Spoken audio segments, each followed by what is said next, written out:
今天133又给我接了几个老款的机器啊，620P 的，不读卡，问题是很经典这个问题，为什么要拍呢？它解决完读卡之后，装卡就会过大概1分钟之后就会重启，很经典这个问题。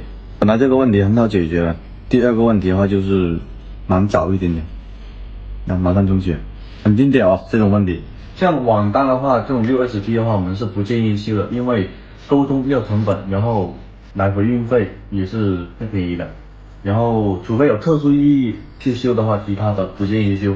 然后这几个机子的话都是市场这边的朋友拿过来的，所以说我们就给他弄一下。如果是老师傅的话，这种问题都是直接拿捏的。来，就是它了。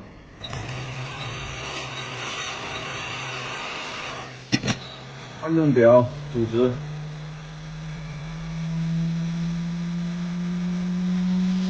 OK， 搞定。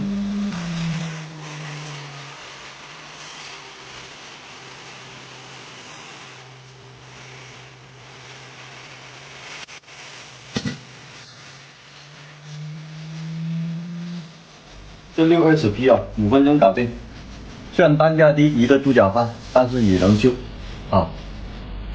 有单的话直接甩到巨富城133，安卓苹果啊，直接拿捏，好像也没什么不能修的。不过我也很少开档口，直接给师傅就可以了。OK。